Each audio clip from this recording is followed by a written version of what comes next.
হে মাধব, তুমি যখন বিচার করবে তখন কি দেখতে পাবে জানো দয়াময়?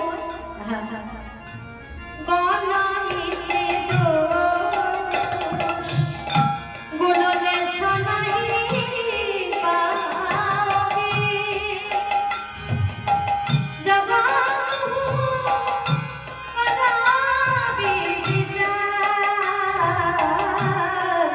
জগৎ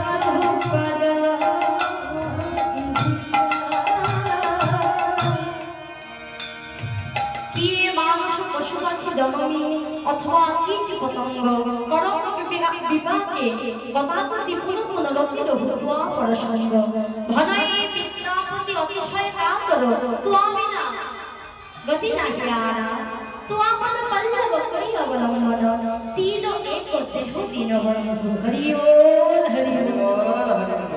তাই এই পদের মাধ্যমে সবাই গোবিন্দ চরণে আত্মসমর্পণ করব।